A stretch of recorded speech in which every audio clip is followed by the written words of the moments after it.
Yesu ariko arakora ibitangaza mu isi, ariko arabikora no mu ishengero rya Hope Church. Impumyi zirahumuka, ibifamatu birumva, abatabona barabona, abatavyara baravyara. Nawe urashaka kuronka igitangaza cyawe no munsi? Kwirikirana ikiganiro ivyo Yesu akora mushikirizwa n'ishengero rya Hope Church. Hope Church ikorera mu Caramagahahe, wururutse bisi ku G11 ucuduga ku G12 hafi y'ikibuga kwibarabara bita iry'amabeni, abandi bakahita kumbaho hafi y'uruzi Gikoma.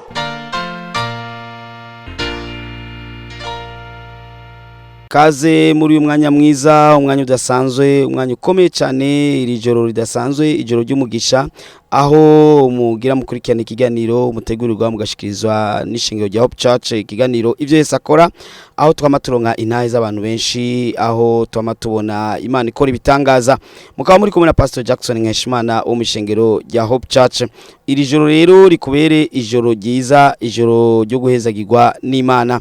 Reka ndakubwire mu kanya tugira tubahe umwanya mukurikirana ubutumwa, n'ubutumwa twavuze mu ishengero rya Hope Church. Ego ubutumwa bwiza ni bwahera, turaza kubaha zimwe mu ntahe z'ivyo Yesu ariko arakora. Si ntahe zose oya, ni zimwe mu ntahe z'ivyo Yesu ariko arakora. Ivyo Yesu ariko arakora mu ishengero rya Hope Church. Hope Church ikorera mu Caramagahahe, ni kwibarabara ry'amabeni, bahita kwibarabara ry'amabeni, uvuye kwibarabara rya 11 aho amabisi akatira, ucuja kwibarabara rikurikira baryita ry'amabeni. Turagwaye kaze rero nawe uzohoruza guhezagiranwa natwe. Twama dufise urutonde rwiza cyane, ejo kwa Mungu twama dusengera abantu bafise imitwaro ikomakomeye.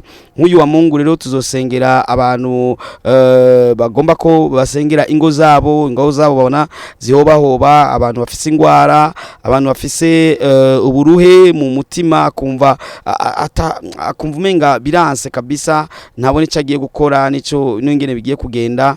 Abantu barota nabi, abantu bafise ingorane mu muryango, hari abantu usanga mu muryango usanga bajyana, usanga hari ukutumvikana, usanga hari kudahuza, hari abandi usanga bafise imanza mu butungane, ugasanga ntariko arabona ingene biko biragenda. Hari n'abandi usanga afise ikibazo cyo kubaka ugwiwe, ugasanga ni nk'umukobwa imyaka abona umenga iriko iratera ije imbere, ntararonka abazo kubakana, cyangwa umuhungu nyene nkuko nyene, cyangwa ugasanga arabuze uburyo bwo kubaka ugwiwe, cyangwa ugasanga n'umuntu abuze uburyo bwo mufasha mu buzima buri n'ibindi.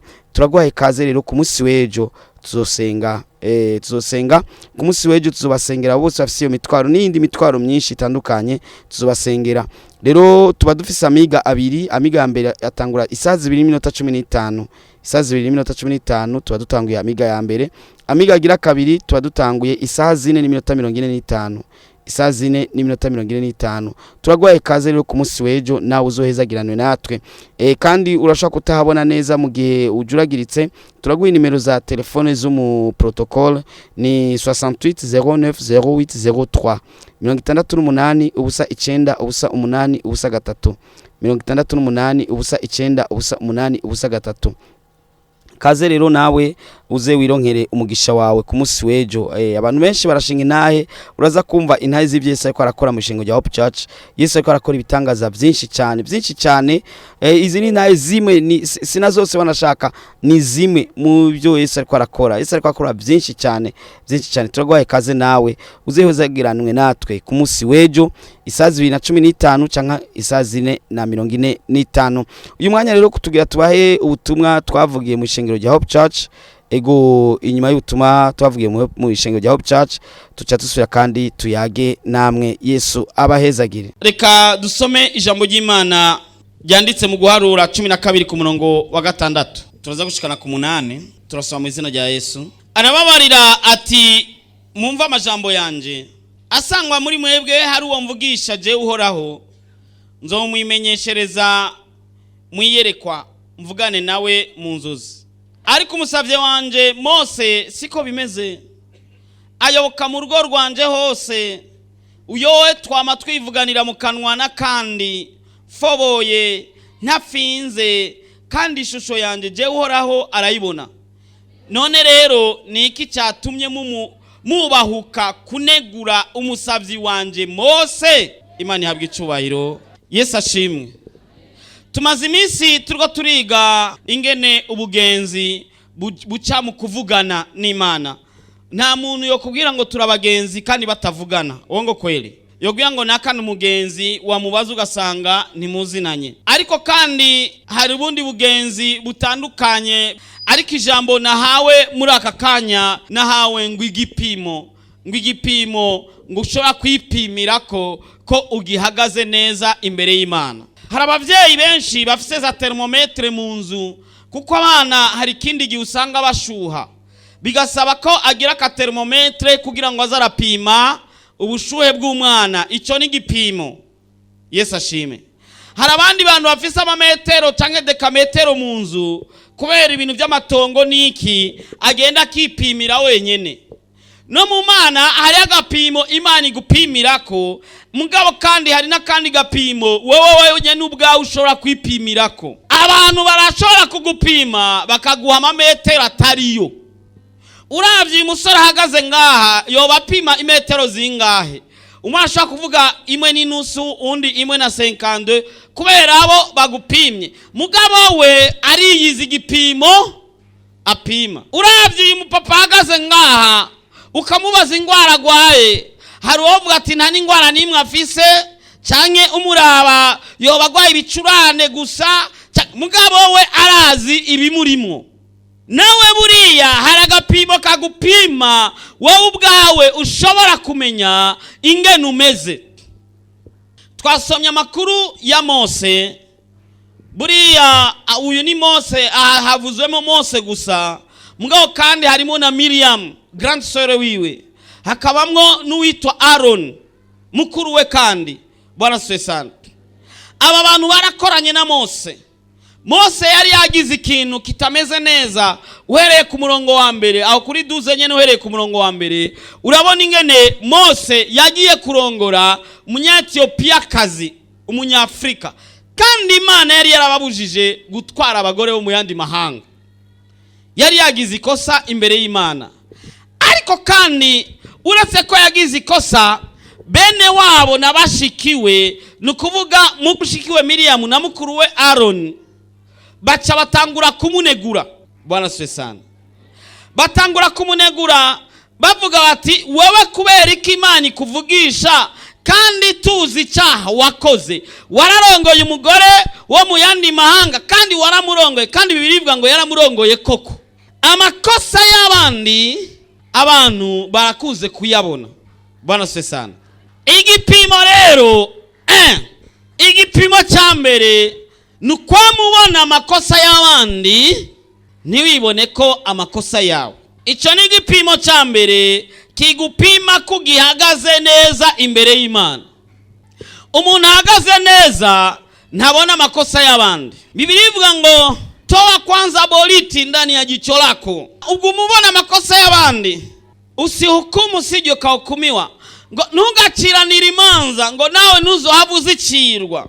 Igihe cyose uzokwamubona amakosa y'abandi bantu utabona gwawe menya ko utagihagaze neza mu ijambo ry'Imana. Ikisi gipima abapagani oya. Ni gipima abakirisu badasambana batanywa inzoga batica abakirisu bavre. Ariko n'umukirisu asenga yinjira impwemu ameze neza. Biblia afise mbere zine y'ikirundi giswahili cyongereza n'igifaransa. Afise n'indi Biblia nininya iguma muhira kinini gose yugurura gutya yamasenga gatatu ku munsi ameze neza imbere y'Imana. Ariko umwanya wose aguma negura abandi aguma abona amakosa y'abandi. Igihe cyose uzokwamubona amakosa ku bandi menya ko utagihagaze neza. Bwana Sesana ngwengene yambara abasha ngwengene agenda ngwengene baze bagushira kamera hirya bakwereke nawe ingene ugenda hamuze wirabe uzotangara. Nari nkiri muto narigeze kurengana ahantu ndi nyuma y'abigeme bamwe bariko umwe yariko avuga ngo urazi ngo hajya mu quartier abakobwa beza ngo ni jewe nanuzenya umutima nti ninde yakubwiye kuri mwiza. Ashaka kwa agasore kamuhenda kugira ngo kamukorere ikibi kakamuhenda ngo ni mwiza. Bwana Sesana amaso yawe bwira Imana amaso yawe azorabona n'ivyiza.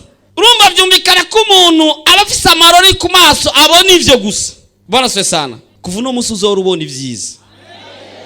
Amena. Amaso anegura abandi ubwira uhora yagukurire ko aguha amaso abona ivyiza no ku bandi. Undi yambaye neza nezerwa. Undi yateye imbere nezerwa. Undi yamenye kwishura nezerwa. Bakwiye ngo naka ngo yamenye kwishura usanga yaratirishije. Nta byiza rero ku bandi. Ni wowe tu peke yako. Igihe cyose uzosanga uguma unegura abandi, menya ko icyo gihe utagihagaze neza mu Mana, Imana iguhezagire. Icya kabiri, igihe cyose uzo kwidodombera Imana, menya ko uzoba utagihagaze neza. Imana mu bintu yanka kuyidodombera. Abisirayeli bavuye muri Egiputa, bavuye ari ibihumbi byinshi, ariko bageze mu nzira bivanye n'ibibazo bagiye bahura navyo, harageze igihe batangura kwidodombera Imana. Muravyibuka iyo nkuru murayizi. Imana ikifata decision yo guhindura mission yari ifise. Imana yari ifise mission yo gukura Abisirayeli ibajana mu gihugu cyabo cy'Ikanani, ariko ikifata umugambi wo kubicira bose mu bugaragwa, ijanayo abana babo. Urabona aba bana bameze neza, aba ntibidodomba. Utamuhaye mukatararira ripe mukate nidodomba ngo acha we naye ho na gisiko tangule wa uko baba. Aba bana ntangorana. Bwana se sana.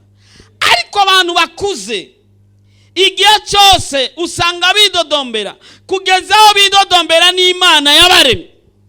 Kandi abakizwa benshi, abakirisu benshi n'abakristo benshi baridodombera Imana bivanye n'ikibazo iki cyangwa ikindi umuntu aba yaraciyemo. Erega muri iyi si harimo ibibazo, harimo ingorane, hariho matatizo mingi. Bwana se sana. Kandi izo ngorane uko zibandanya ziba nyinshi, zimwe ziba ziragupima. Ariko hagera mu ngorane zikomakomeye ugatangura kwidodombera Imana, ugatangura kuvuga ngo Imana ntacyo yamfashije, ugatangura kuvuga ngo Imana ntimbona, ngo kubera iki yogirira naka neza je ntangirire neza. We bandanya wisengera, bandanya wisabira. Bwana sade sana. Bwana sade tena. Igihe cyose uzo kwidodombera yakuremye, ikugeza ugeze, ikugira icuri, menya ko uzo butagihagaze neza. Wowe uri kuridodomba kubera ufese ishati imwe, ariko hariho batagira niyo imwe. Uri kuridodomba kubera utagira iki, hari n'utakigira icyo ufise icyo. Ngo Mana ngurumva ngo nabuze ivyo kujya, ngo Mana ngo sinzosubira kugusenga. Ni nk'umuntu yoja gutuka bosi wiwe, ukamutuka ona gisikana fanana engene kameze wagashonjiwe kandi aguhemba. Uwo mwanya acavuga ati ndahagarika umushara kandi nca ndakwirukana mu kazi. Uwo ngo kwere. Sasa uri kuridodombera Imana ikumva. Ngurumva ngo Mana ngo abandi burabagirira ibi, ngo abandi nabo kabagirira ibi, ngo ariko je kuvana gusengeye, ngo we komeza. Umwanya utazi, isaha utazi, inyishu yawe irahari. Ku munsi utazi, ku isaha utazi, ku munota utazi, inyishu yawe irahari. ariko arabikora no mu ishengero rya Hope Church. Nizere ko ubutumwa bwagufashije cyane, kandi nizere ko byagize icyo bikumariye. Ego muracari kumwe na Pastor Jackson Nkeshimana w'ishengero rya Hope Church. Ubwo n'ubutumwa bwiza bwavugiwe mu ishengero rya Hope Church, nizere ko nawe wafashije. Ariko uyu mwanya rero tugira tubahe akanya ko gukurikirana zimwe mu ntahe z'ivyo Yesu ariko arakora. Sintahe zose oya, ni zimwe mu ntahe z'ivyo Yesu ariko arakora. Ni zimwe mu ntahe z'ivyo Yesu ariko arakora. Yesu ariko akora ibintu byinshi cyane utokwiyumvira byinshi cyane biko birakorerwa mu ishengero rya Hope Church. Abamuga abasigaye bariko baragenda neza tukabona bagenda batabona bari bameze ukuna kuriya. Yesu ariko arakora ibitangaza kandi Yesu arakora ibitangaza mu bijanye n'agafaranga. Yesu arakora ibitangaza mu bijanye n'agafaranga. Ibitangaza vy'Imana ntibigarukira mu gukiza abantu gusa, n'akanoti Imana irakora igitangaza, ukazobona ubuzima burahindutse, ukazobona urudandazo rurateye imbere, ukazobona ibintu biriya byagenze neza. Reka mukanya rero tubahe akanya kugira ngo mukurikirane zimwe mu ntahe z'ivyo Yesu ariko arakora, maze Pastor Jackson Nkeshimana cangaruka inyuma y'izo ntahe. Yesu ariko arakora ibitangaza mu isi, ariko arabikora no mu ishengero rya Hope Church. Kije mu izina rya Yesu. Amen. Akabazo, waje muri Hope umeze gute none ubu umeze gute? Ulikuja ndani ya kanisa uko waje? Yewe naje muri Hope, wewe wavugiye ku radio, nari umuntu ndandaza, hama ndahomba byose birahera, biheze ndavuga ati none ubuzima bwanje nzobaho gute? Bigiye kugenda gute n'abana? Kuko ndi mu mafise abana bahungu n'abakobwa babiri. Hama ucuvugira ku radio ati wewe urushe uremerewe. Nimuze kuri Yesu arabaruhura. Hama jeje ndavuga ati none ko uyu muntu avuze ngo tugende kuri Yesu araturuhura no mubona gute? Vuga kuri adresse amacha fata tagisifero ndayibaza urahazi, tagisifero mbwira ngo ndahazi njyana uzobukoze. Inje nari inkenye by'ukuri amahera yose yaraheze, ubu amahera yaragarutse. Ukuri nta kintu mbuze, nukuri n'abana banje nta nzara barara, nukuri mu mperi yo mana mashi. Amena. Amena. Yesu ariko arakora ibitangaza mu isi, ariko arabikora no mu ishengero rya Hope Church. Haleluya. Amen. Ninje muri Hope na telefone mfise atanagahinda mugabo ubu ndafite telefone itari ntoya. Yesu abahezagire. Amen. Amen. Amen. Yesu ariko arakora ibitangaza mu isi, ariko arabikora no mu ishengero rya Hope Church. Yesu nashimwe. Amen. Anje magaze ngaho shima Imana kuva shika ngaho muri Hope Church. Vrema jewe natanguye nyonga tagisivero. Ntanguye nyonga tagisivero nayiko ndondera ikintu bitwa premi. Ndamirigwa nabi, ndababara umuntu datarote acanyereka ngaho muri Hope Church. Maze guhashika ncaniga ukuntu wo kurondera, subira kuri ya tagisivero, ndakora n'umutima mwiza, ndasubira Imana iraheza ganje ndonka premi. Ni kuvuga ubu nivyo banacho mana kimena n'itatari kinga. Imoto ubu ndagendesha ubu ngendesha abajaji, imodoka ndagendesha. Nukuri ndashima. Yesu ariko arakora ibitangaza mu isi, ariko arabikora no mu ishengero rya Hope Church. Yesu ashimwe. Je naje muri Hope Church mfise inzu ari chantier, ubu isa neza irayagayaga amangi ni menshi. Yesu abahezagira. Imana ikiranyugururira imigisha. Yesu abahezagira. Amen. Amen. Yesu ariko arakora ibitangaza mu isi, ariko arabikora no mu ishengero rya Hope Church. Haleluya.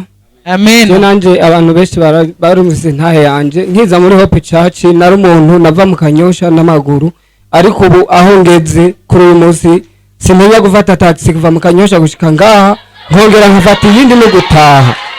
Kubwize yigisho yagiye aratwigisha nagenda zikurikiza, nza ndabona imigisha myinshi Imana bahezagiye. Amen. Amen. Amen. Amen.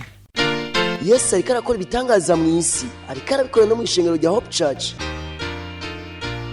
Yesu ashimwe. Amen. Yesu ashimwe cyane. Amen. Andi baramukije mu izina rya Yesu. Amen. Izi nyigisho zatubereye nziza cyane kubazikurikiranye. Je ndibuka ngishika muri Hope Church, twari ku mashure kumutanga aho bita mu Gikungu. Nari mu buzima novuga bubi kabisa bubi. Ndibuka ikindi gihe fata umwanya n'umujya je n'abana n'umugore n'abana tucakwirwa kuri eglise dusaba Imana kugira ngo iduhindurire ubuzima. Hama bivanye n'inyigisho twagiye turonka hari cyabaye. Nari mu buzima nashobora kwambara ishati rimwe ukwezi. Nari mu buzima madame yafize igitenge kimwe kigahera giheze tukabona kuronka ikindi. Nari mu buzima twari mu buzima bwo gukuranya impuzu butabamwe. Twari mu buzima habonetse urubanza tujako ntibyaba byoroshe. Nawe ucuvyumva uceruka mu rubanza mu bantu uca wumva ko bitari byoroshe. Twari mu buzima gufungura cyari kibazo. Mugabo uno munsi nibaza ko tuzinanye uno munsi woza nanjye no mutiza ga costume. Amen. Kandi bisabye ko tujana nanjye no kwambara kandi Amen. uno munsi madame uza kumutira agatenge ukamuha. Amen. Rumva ko inyigisho zatubereye nziza cyane, nibaza ko niwaziga ukazifata nka nkama haraho nawe zizokugeza. Yesu abahezagira. Amen. Amen. Amen. Yesu ariko arakora ibitangaza mu isi, ariko arabikora no mu ishengero rya Hope Church. Yesu nashimwe. Amen. Yesu nashimwe shengero ry'Imana. Amen. Ngira nshime kimwe mu byo Imana yankoreye. Tugisengera mu Kigobe, Hope Church itari mu Kirangaha. Byarashika ndibuka imyaka imwe. Byashika kugira nze gusenga n'umuryango byacangana bikanka. Bigashika ngaheba kuza gusenga kubera mbuze ingene shika mu Kigobe.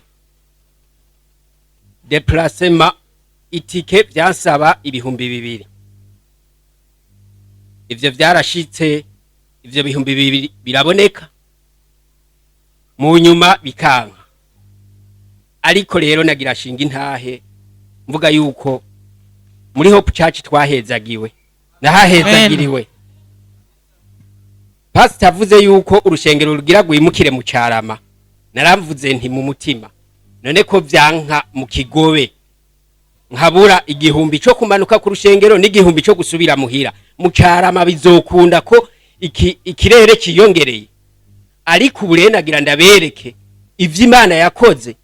Ubu aho Hope Church yimukiye ngaha itike ndiha ibihumbi 10 birenga. Ariko rero ndashobora kuza gusenga kandi ubu niho nza gusenga. Yesu nahabwa icubahiro. Amen. Yesu ariko arakora ibitangaza mu isi, ariko arabikora no mu ishengero rya Hope Church. Yesu ashimwe. Amen. Hama nanje nkiza ngaha muri Hope hari muri 2017. Icyo gihe nakora akazi ko mu nzu. Mbere kenshi wasanga umenga nkora ijoro n'umurango ko na saa sita cyangwa saa 7 yaragira ndiko ndakora ijoro. Hama uwo muntu nakorera yaranturubika cyane. Ariko sinifuza kurondera kandi kazi. Maze kuza muri Hope ndahamaze nk'ikiringo cy'amezi 2. Niho mwico gihe naciye mbona uburyo bwo kwikorera ibyanje.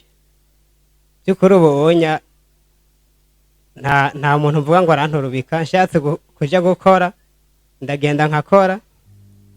Canke naho nshatse nk'ihikonje byose biva muri jewe. Uca wisinyira ikonje. Yego. Amen. Amen. Amen. Yesu ariko arakora ibitangaza mu isi, ariko arabikora no mu ishengero rya Hope Church. Tashimwe. Amen. Nanje muri Hope Church nkihashika ubuzima ni bwari bwiza. Nari ngendera ku kamoto sinzi ko mukazi kitwa Jeho Kuki. Ako kamoto nicarako na madame n'umwana imbere n'uwundi nyuma. Ariko nkabona menga ni byari bihagije. Tuza turiga inyigisho turazifata zitubera inyigisho nziza. Imana iraduhezagira turaronka imodoka. Kubwo twabonye umugisha muri Hope Church ngira ngo imodoka zoba zimaze kunyandikwa ko simwe canke 2 canke 3. Eka mbere mfise n'inzu nziza cyane. Amen. Kuko mba mu bandi sinovuga ngo mba ahantu hagayitse. Oya, urumva iteka Imana yampaye kubera aha hantu. Ico gihe wari upanze? Nari impanze ahantu ngira ngo ndyamye mu gatondo mbyutse nabyuka menga nikoreye abantu bo muri quartier. Ariko ubu ndaryama ngira ngo nk'akabebe kubera Yesu ibyizankoreye. Amen. Amen. Yesu aguhezagire. Yesu nashimwe kandi. Amen. Nukuri nanje ndashima Imana nukuri nkishika muri Hope Church nari umuntu nkenye merewe nabi cyane. Nari mu buzima sinzi ukuntu babwira abantu b'Imana. Nari umuntu nambara igitenge ngira ndagihawe n'umuntu. Umugabo ntiyarazi kungurira n'agatenge ngo ndakambare. Naye mfise umugabo umva amahera yarose yose yaherera mu nzoga n'akarasiyo kabana sinashobora kukaronka. Muga maze kugera muri ishengero naye narazungurutse mu mashengero menshi cyane narabuze ubutabazi. Muga maze kugera muri ishengero nukuri narabonye nukuri Imana ubu umushinga nawe wanje aratanka mubona kandi akarasiyo nkakaronka kandi ubu igitenge cy'umugabo ndacyambara kandi ubu ndabayeho neza cyane kandi ubu mperuka kugura parcelle tugiye kubaka nukuri ubu unyandabe nameze neza cyane nuko ndashima Imana. Amen, amen. Amen, amen. Yesu ariko arakora ibitangaza mu isi, ariko arabikora no mu ishengero rya Hope Church. Yesu ashimwe. Amen. Jewe nshitse muri Hope nahasanze inyigisho nziza cyane. Zari inyigisho zituzanira ukwizera. Muri ico gihe umuntu yankoresha ariko misi yose yakwama yankindanza ambwira ati burya we waciriye amashuri hagati ntiwize ivy'imishahara cyangwa ama promotion ushire ku ruhande. Iyo habaye nk'utuntu novuga tw'ingendo barashiramwe abandi mugabo je bambwira ati burya we ntufise diplome ya kaminuza. Ico gihe byarambabaza cyane ariko ico nagira ntomore nuko umwungere yaranyigishije ibyo kwizera no kwihangana muri ico gihe navaho ndababwiye ubutumwa bwiza kandi bikabanezera. Muri ico gihe no hace hasubira hagafatwa ingingo zo kuvuga ati wa muntu ahora tubwira ubutumwa bwiza ubu nawe mutamusizemwo ntimuzovaha. Yesu ashimwe cyane. Muri ico gihe ndagishimira Imana. Yesu ariko arakora ibitangaza mu isi, ariko arabikora no mu ishengero rya Hope Church. Nizere rero ko izo ntahe zigize icyo zigufashije, ego zigize icyo zigufashije, kandi nizera ko nawe wumvise ko nawe Imana yoshobora kugirira neza. Izo ntahe ziko zirabera mu ishengero rya Hope Church. Muri ishengero rya Hope Church hariko harakorerwaho ibitangaza byinshi cyane. Turagwamagaye nawe uze uhabe. Ku munsi w'ejo rero isaha 2:15 tuza dutanguye amiga ya mbere ihera saha 4:15. Maze isaha 4:45 tuje dutangura amiga agira kabiri kandi hose tuzosengera abantu bose bafite imitwaro. Nawe ufite umutwaro wa kanoti, nawe ufite umutwaro w'umuryango, nawe ufite umutwaro w'iki na kiriya, byose Yesu arashoboye kubikora. Arashoboye gukora igitangaza nawe ugatangara, n'abantu bagatangara, n'umuryango ugatangara, byose bikaba byiza. Ego turagwaye kaze rero ku munsi w'ejo kuri ayo masaha kugira ngo uhezagirane natwe. Urashaka ko wadufatiye mu nzira utamenya ahariho ni mu Cyaramagahe kwibarabara bita ijyamabeni. Ego uvuye mu quartier ya kure ushikiraho amabisi akatira, ufashe bus cyangwa ufata taxi cyangwa ufata bajaji cyangwa moto cyangwa ikinga cyangwa ikindi, urashaka gushika ukamubwira ati shikana ku barabara ry'amabeni. Uyo aragushikana ko abataximene barahazi hafi nka bose kiretse watanguye akazi nkejo. Ariko kandi washitse aho ucuraba muri Cyaramagahe ucubona ishengero rirerire gutya riri muri clôture, hariho na portail ya bleu, portail yanditse ko Hope Church. Naho nyene canke waje na bisi ukurukira bisi kujya 11 ucifata ibarabara rikurikira biti rya 12, abandi bakagita ijyamabeni, abandi bakagita ijimbaho, nirikurikira urihagaze kucubona ishengero.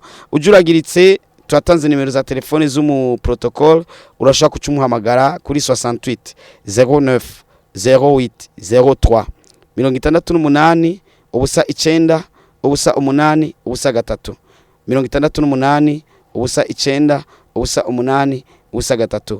Ego murakoze cyane rero Pastor Jackson Nkeshimana, ndababwiye nti Yesu abane namwe, abagirire neza, iri joro kubera ijoro ryiza, urote neza, ugirirwe neza, witabweho n'Imana, Imana ikugirire neza, Imana igutwenze iri joro, uze kwerekwa na bya bindi na cya kibazo wari ufise Yesu akirangize muri iri joro. Yesu abahezagire, murakoze cyane. Yesu ariko arakora ibitangaza mu isi, ariko arabikora no mu ishengero rya Hope Church. Impumyi zirahumuka, ibifamatu birumva, abatabona barabona, abatavyara baravyara. Mweje kumviriza ikiganiro ivyo Yesu akora mushikirizwa n'ishengero rya Hope Church.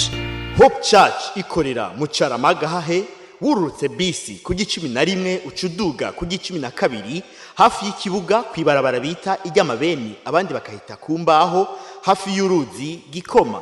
Woburusha, woburemerewe, wowe ufise ibibazo waburiye inyishu, wowe ugomba kwakira Yesu Kristo nk'umwami n'umukiza w'ubugingo bwawe, wowe ugomba kuvugana n'umukozi w'Imana Pasteur Jackson Nkeshimana, wowe mwandikira ubutumwa bugufi kuri 76 96 96 96 kugira ngo agusengere kandi agufashe mu buryo bw'impwemu. Yesu yavuze ngo nimuze kuri jewe mwese abananiwe n'abaremerewe ndabaruhura.